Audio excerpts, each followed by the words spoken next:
Hey YouTube, this is David, back again with another audio, video, whatnot. This time talking about Jaws. I don't plan on doing an actual review, just like I never really do reviews of movies that I would really call it. I feel like I don't do justice to the review process, since I know there is a technique to this and the way of things that need to be brought out. But in my usual way, I just want to talk about what I see in the movie, why I like it, why I don't like it. Not that there's anything I don't like in the film, especially with Jaws. It's just to talk about the film and not so much be all nitpicky about this and that. I guess it's because I hope to have up very soon a video like this about Jurassic Park, the Jurassic Park franchise, and my thoughts about those movies, that I wanted for some reason to go ahead and do this little video about Jaws, just as kind of a one-off, just, since I've been kind of doing several films at a time with these genre videos that I'm putting out, talking about several, say, Star Wars films or Indiana Jones films or Aliens films or whatever at a time. Jaws to me is worthy of this kind of a one-off. I've really been thinking about it a lot lately for different reasons. Different things have reminded me of it, and again, it's also because something about Jurassic Park reminds me of it in a way. Same director, the creation, the creature feature film, and how classic it is. And again, I need to clarify, I'm not talking about all the Jaws movies. No, just the first one. Because really, I think, even though some of the other films are good, just like some of the other of Steven Spielberg's Jurassic Park films were good, and I love them, it's really the original film that I like the best in both those stories, because it just seems like, even though they're good and entertaining, there's nonetheless this little voice in your head, that kind of says to you, well, they're just trying to do more with the same idea. Especially with Jaws, since it's just another great white shark. In the sequels, at least in Jurassic Park, they go off into other dinosaurs, and the story goes this way and that, different situations. But just to get back to talking about Jaws, there's one thing in particular that I'll be sure to bring out in the course of this video, and I'll try and not take too long. I know I tend to ramble, but I just don't want to leave out anything now that I am recording. Don't do a good job of making notes beforehand, but anyway, the classic characters. I don't think that just any movie does what a film, and I speak of Jaws in this sense even more highly than Jurassic Park, because even though those are some characters I'll never forget, Sam Neill, Jeff Goldblum, these different characters in Jaws, the characters of Roy Scheider as Brody, Hooper, Hooper, played by Richard Dreyfuss, and Quint, of course.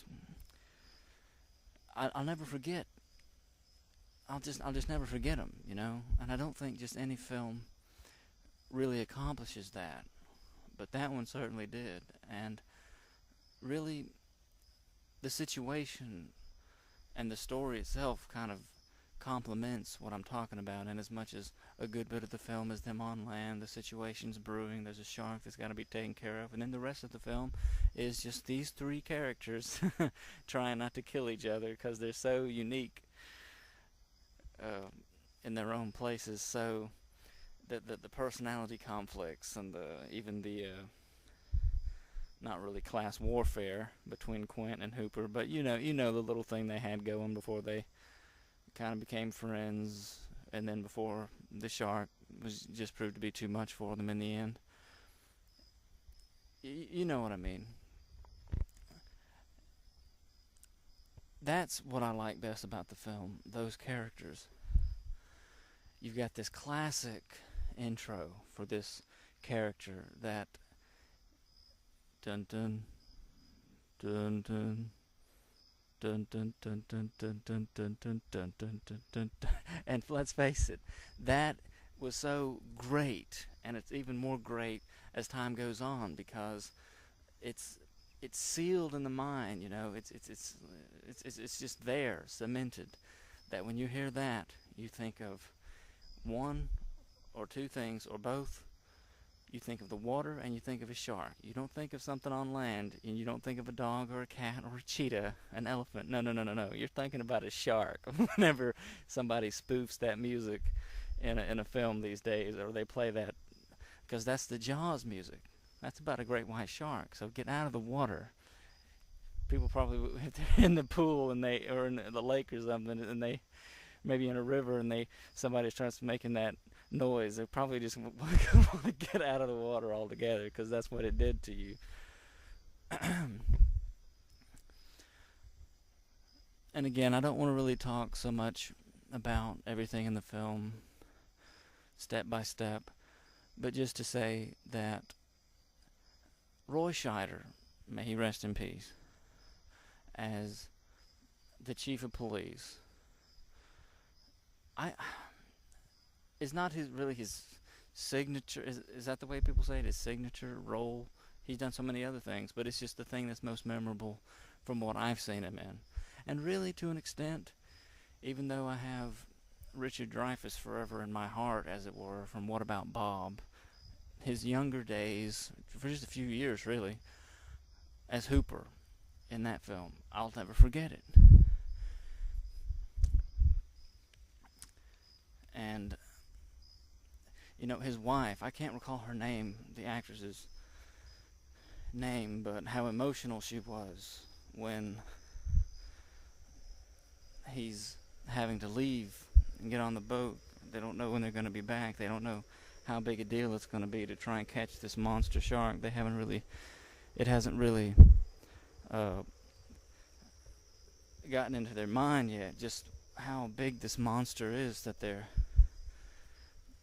dealing with, until that classic scene where Brody throws some of the dead fish and the shark comes up just in time. Jaws comes up just in time to have some of it on him, and then you see him backing up, and there's Quinn saying, "You're gonna need a bigger boat." It's classic. It's absolutely classic. Again, I wish I could remember her name, but I finally remembered Quint's, that actor's name, who I know he's passed on way before Scheider did. Robert Shaw, and how I know he was in several films as an actor. It's just, this is the only thing that I've seen him in, and seen him in lately. And I haven't watched Jaws lately. I need to watch it soon, just for old time's sake, because I've been thinking about it so much. I thought, you know what, let me just make a recording about that and get my thoughts out there on Jaws. Not many actors and not many films can do what happened in this film. And in particular, I'm thinking about a scene, and this is really what has caused me to think about the film so much lately. Thinking about this one scene in the movie, and how, especially with me wanting to get into film one day, how much I appreciate this kind of thing, how I can't think of any other movie right off, even though I know it's Jaws, who's maybe clouding my mind, so that maybe I can't really think hard enough on other films. But it's just the scene when he talks about the USS Indianapolis, how there's a story told there, and he narrates it, a story within the movie, not really an oral history. That's not what I'm talking about, but this, you know what I'm talking about, when he tells that story, how he did such a good job, his tone, the atmosphere of the moment. It's nighttime in the boat, Jaws is somewhere, and they're just about to call it a night before Jaws kind of attacks them, interrupts their dinner and stuff. Actually, it's after dinner. He's telling the story. They've been sharing, what was it, girlfriend stories, shark injury stories, tattoos, weird jokes, show me the way to go home, all this stuff. And when he tells that story, the way he tells it, and then the conclusion, 1,000 men went into the water, only 300 something men came out of the water. The sharks took the rest. He gives the exact date and everything. Ever since years ago, when I was much younger, when I watched Jaws, and what I'm trying to praise about this part of the movie is that I can't really, I have a hard time visualizing Quint's face. Even though I can kind of see it, I also feel like I saw all those things happening to the sailors. The story that he narrated, it's like I saw it, but I didn't actually see it. But you get what I'm talking about, how you felt like you were there. His storytelling was so good, his tone and everything as he said what happened with the tiger sharks after the ship went down, being torpedoed. And it's just, I can't think of another film right off that has that particular, and maybe if you're a film student, that would be really great. If someone who's a film student who knows all the terms and stuff of what, then techniques of filmmaking and what I might be getting at here, when he tells that story, how it does something to you, and what it's done to me, I can't really think of Quint's face, because I can only think of the words that translated into imagery. Him bumping into his ball player friend, and then him upending, and the horror of it, how he had been bitten in half. That's all I have in my mind from this horror story that befell them after they bombed Hiroshima, and how he ends it and has this wig of coffee or whiskey or whatever it was, but we delivered the bomb. Anyway, I just wanted to make sure I brought that out, how I love that part of the movie, and how I think it's part of the uniqueness of those characters, the three of them out there together.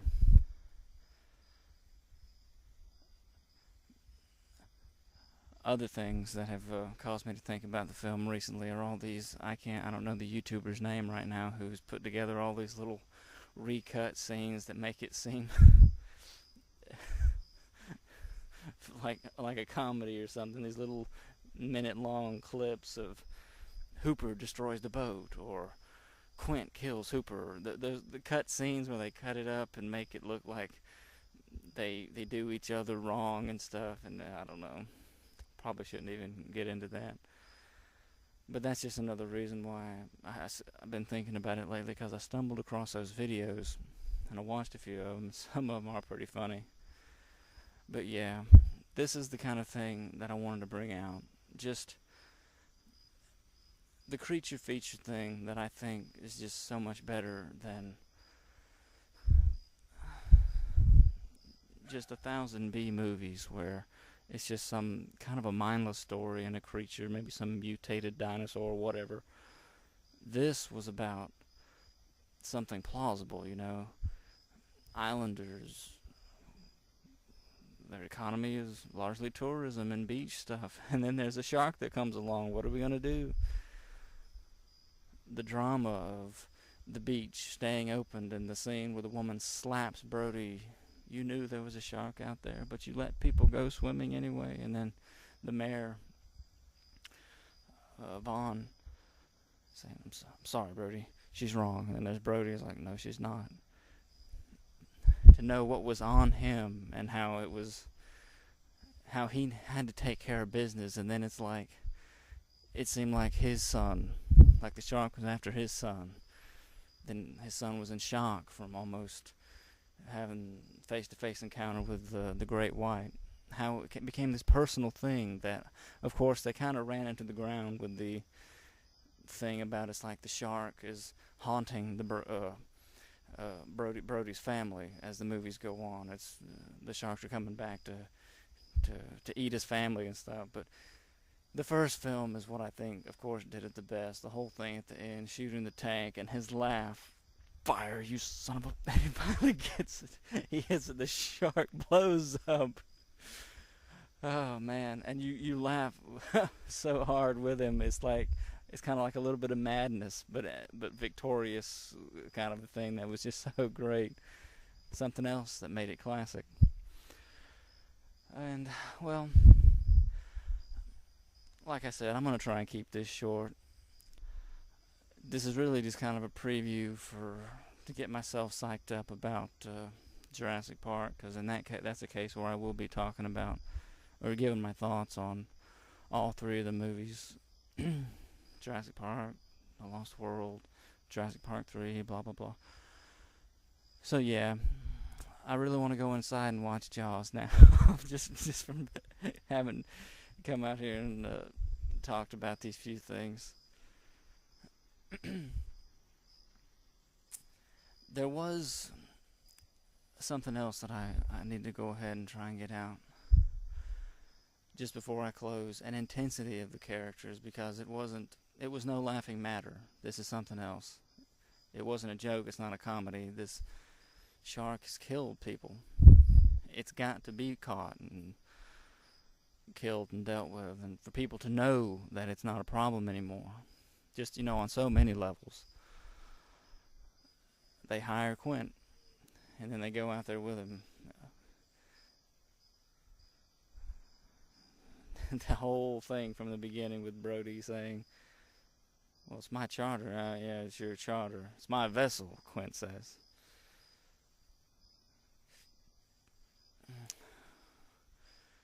I'm the captain. Absolutely great. But the intensity of the characters that I was talking about, what I basically mean is Quint's, in particular Quint's character, but also the restraint that you see in Hooper being so knowledgeable about the ocean from, well, not from books only, because he's a diver. He gets in there, he's Oceanographic Institute PhD, and then there's Quint, who he's also a man of the sea, but he's just all experience, getting his hands dirty, all those racks of teeth from all the sharks he's gotten over the years. There's Brody, who just wants to know that this is done, and since it's become very personal, he's got to go out there and make sure it's done, and do it himself, be part of it, to see that it's done. How you see Quint not really full-blown lunatic, but just how, especially after he tells the story about the USS Indianapolis, how, well, I guess that's just it. You can see how his mind would not be completely sound in dealing with the great white. The pride factor with him that would go into it, being a man who gets paid for a job done, how he's been hired, and so he's going to do this thing. You got that close-up of his scene when Hooper yells, he's got 3 barrels, and he's going to go down again. That close-up of Quint when he says, it's incredible. How it's like, it is something that's put him to the test, like, to test his mettle. Can he do this? And really, the more I think about it now, this isn't exactly Anthony Hopkins, Alec Baldwin, The Edge, but still, to get a little bit nuts at the end. I wouldn't want to be Brody or Hooper dealing with somebody like Quint if I'm out on the water and there's an animal like this in the in the water, when he seemed to get so unstable. And then when the engine blew after Hooper's like, you're gonna blow it, it's like, respect me, and then they were kind of stranded, and he seems to be perfectly calm again, perfectly at ease, starting to entertain Hooper's theory about how to take the shark out. Just get this little needle through his skin.